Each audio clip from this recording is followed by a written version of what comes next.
The new Renaissance era in WWE has finally arrived, with both Triple H and The Rock leading the way, and it's safe to say they've managed to make wrestling cool again for a whole new generation of fans. And it's evident as the fans in attendance are through the roof right now, and the viewership is at an all-time high since the arrival of the final boss. So while building towards Mania, it seems like it was being built as the centerpiece from which this new era will begin from. And when Triple H opened the show to a packed house of 70,000 fans, he took to the mic to make everything official.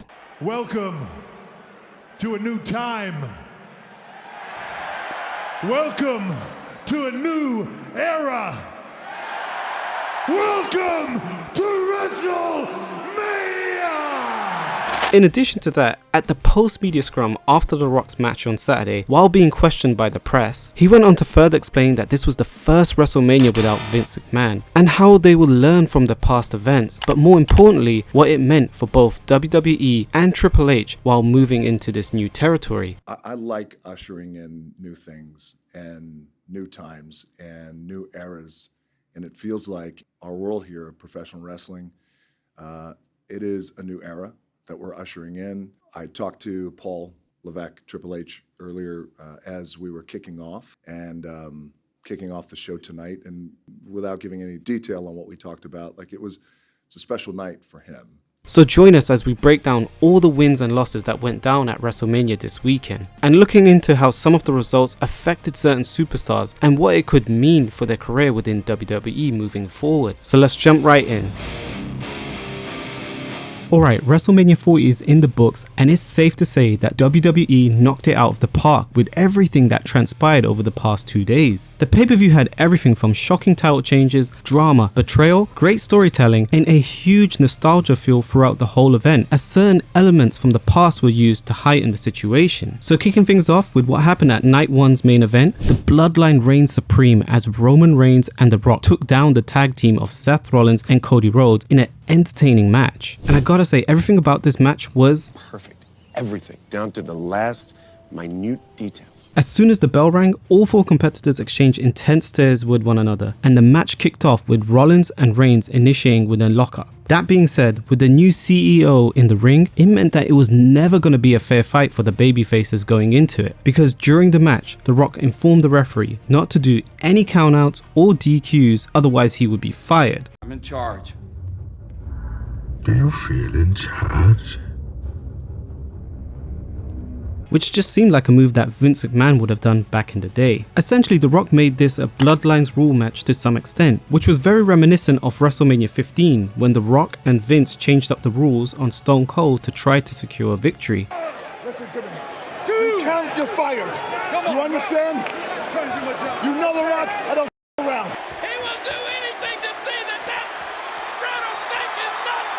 And to anyone that says The Rock is too old or not ring ready, I strongly believe this match showed the world that the People's Champ is still raring to go, as he played a crucial part in the match and was even taking some heavy bumps, in particular the table spot with Cody when they reversed each other's finishes. That being said, the foreshadowing in this match was superb, as the match escalated when Reigns accidentally ended up sparing The Rock due to Rollins' intervention, which led to Rhodes and Rollins delivering pedigrees to the Samoans, but only to have both of them kick out. The Rock then uses his weighted belt to attack Rhodes and taunt his mother, allowing Reigns to hit the spear and tag in the People's Champion. The Rock then executes a rock bottom and People's Elbow, securing the 3 count that many expected.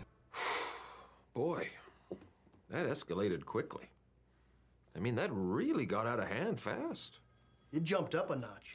It did, didn't it? Now this means Night 2 will be Bloodline rules, and I know many fans are expecting this to be one of the most overbooked main events of all time. But I will say Night 1 was magnificent, and I think the match of the night everybody can agree with was Gunther versus Sami Zayn. The crowd went crazy when Sami Zayn won the IC title, and the story behind this program really showed, as Sami was quickly reminded why Gunther is the one and only ring general in WWE, because of the brutal and merciless beating Gunther gave him was just simply insane. But This is where also WWE's storytelling kicked in, and the training and motivation that Chad Gable had been giving Sami over the past few weeks played a huge role, as Sami continued to fight through the pain for the ones that he cared about. Extra layer of storytelling while making it through Gorilla, Sami bumped into KO, who gave him one final thumbs up before his match. At one point, the referee checks to see if Sami can continue, and Gunther goes to taunt Sami's wife at ringside. But this allowed Sami to recover, and his perseverance showed by hitting a brainbuster, followed up by multiple haluva kicks to do the impossible and pin Gunther for the 1, 2, 3 to become the new IC champion. Yeah, they had us the first half, I'm not gonna lie. And just before them, Jey Uso came up against Jimmy Uso in a battle between brothers that kind of fell short. Only good part about this match is when Jimmy decided to approach Jey in a hopes of finding reconciliation. However, it became evident that Jimmy had ulterior motives, which left Jey with no choice but to hit the spear and execute an Uso splash, securing the victory. And considering how many years they had to build up to this, it must be said, my disappointment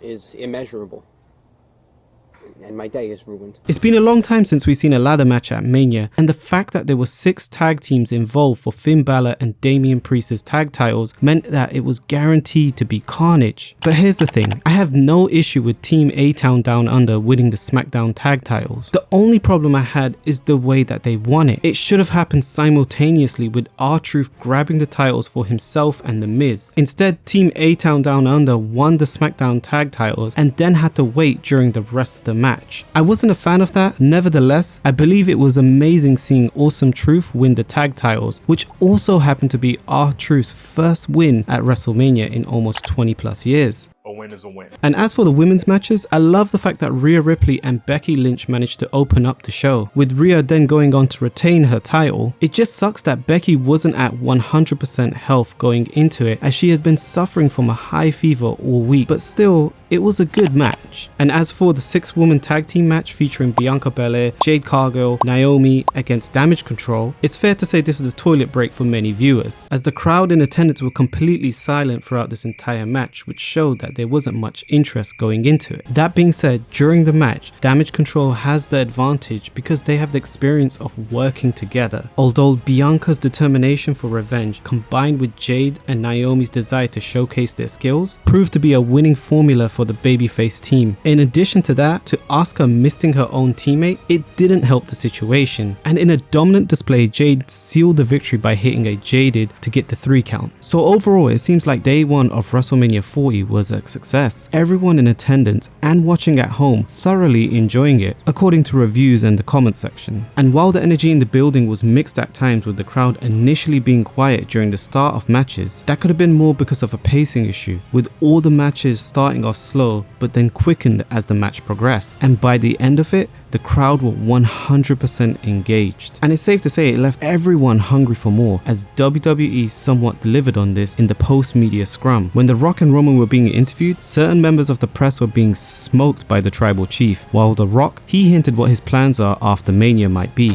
Is this it? Do you plan on doing more? When can we see you again? I know obviously there's tomorrow night, but will there be more big matches for The Rock coming in the near future? There might be. Can't elaborate that much on that, but there might be. I love what I do, and I love our business, and I was born into our business, as you guys know. So, Roman Reigns, my tribal chief. Go ahead, shoot. Come on. Roman, congratulations on the victory tonight. What can we expect from tomorrow's match? Next question.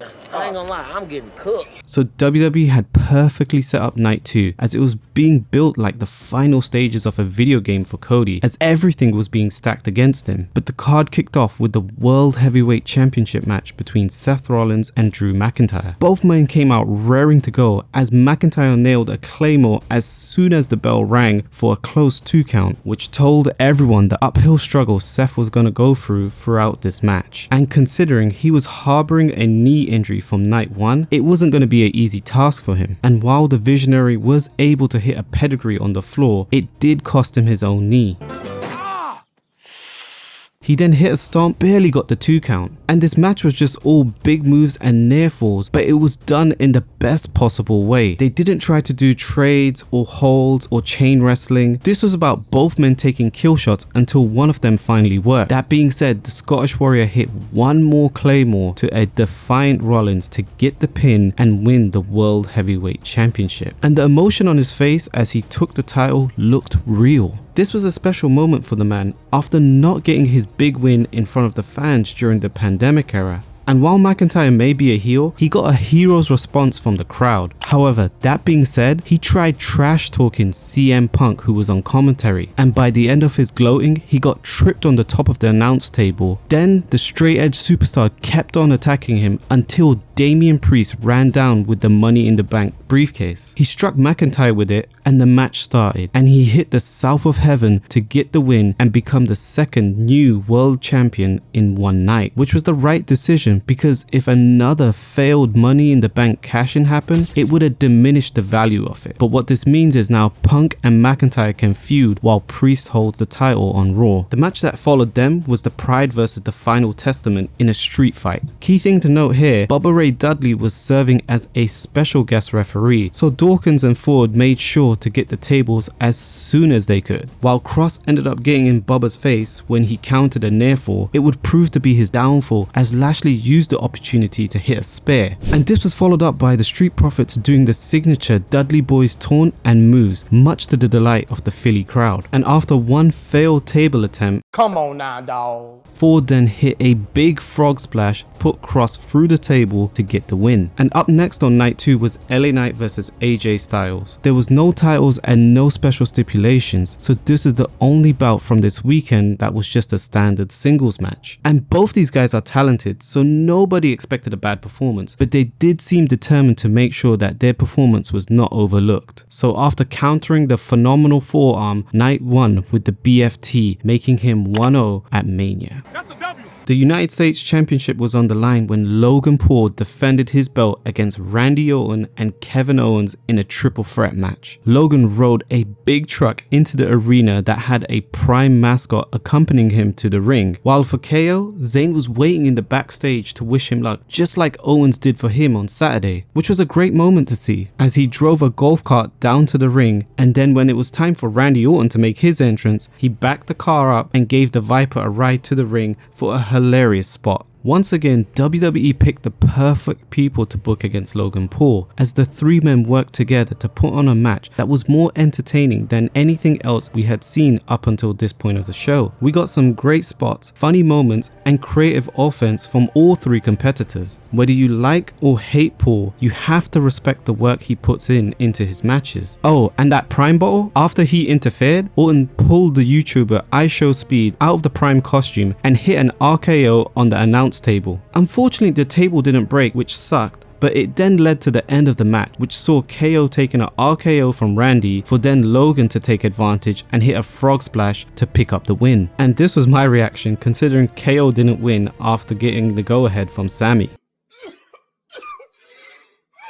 As for Io Sky versus Bayley, it wasn't a match I was excited for, but both women had some creative counters to finishes, but when the dust settled, it was Bayley that got the pin to become the new women's champion. Finally, the reason what most fans were waiting for, the main event of WrestleMania 40 saw Cody Rhodes challenging Roman Reigns for the second year in a row. And both men had epic entrances to fit the event of this magnitude. So once they finally got going, they circled each other until Rhodes pushed Reigns into the corner. Despite this match being under bloodline rules, they worked a standard match at first, with holds, counters, and takedowns like we used to see in any other bout. It was only once the tribal chief got sent into the ring post that Rhodes decided it was time to amp it up as he pulled out the tables. Reigns then hit a drive-by dropkick and put the tables back under the ring just to make the crowd angry. And these two guys battled in the ring, at ringside, in the crowd. It was just pure mayhem. They used weapons, part of the set, and anything else they can find that would inflict damage. This was much better than the tag match on Saturday, and it illustrated why the two men deserve to be in this spot. They combined good wrestling with storytelling to make a compelling main event. And as predicted, both Usos showed up and ended up crashing through a bunch of tables next to the stage to take each other out. And then Solo Sikoa showed up and almost cost Rhodes the match, but motherfucking John Cena's music hit and he ran down the ramp. Yeah, baby! And he fought Sikoa off before hitting Reigns with an AA in an awesome spot. Then The Rock walked down to give us Black Adam versus Peacemaker showdown that we didn't know we wanted, and it was literally Perfect. Everything. Final boss then hit the rock bottom before the Shield music hit, which must have given Roman PTSD. No.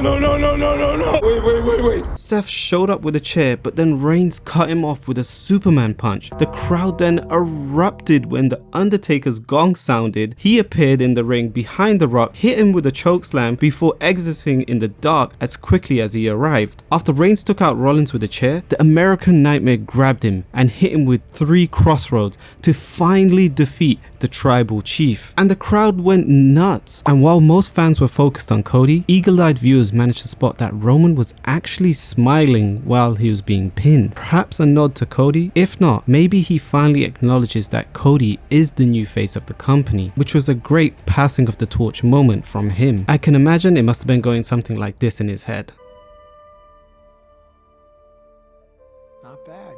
In addition to that, while making his way up the ramp, you can see that Roman is visually upset. So when he finally reached the top of the ramp and was hugged by Heyman, it was a touching moment for many fans, as this is the guy that essentially saved WWE during the pandemic times and made the program enjoyable again for many. And while he has gone on record saying that if he lost against Cody at WrestleMania, he's gonna retire, I highly doubt that's the case considering he still has unfinished business with the final boss. That being said, this was overbooked in the best possible way and provided a great conclusion to WrestleMania. And as Cody Rhodes celebrated his victory, several babyfaces joined him in the ring, which was a great sight to see. To conclude, WrestleMania 40 was 2 nights of fun action, but night 2 was definitely the more entertaining show from start to finish. Every match on the card on Sunday ranged from good to great, but the main event was the most entertaining contest we've seen all weekend. The wrestling, the storytelling, the cameos, and the callbacks all worked. It's hard to think of a better way this event could have ended. But let me know what you guys thought of the event. Would you have booked anything differently? And if you enjoyed the video, make sure to give it a thumbs up and subscribe.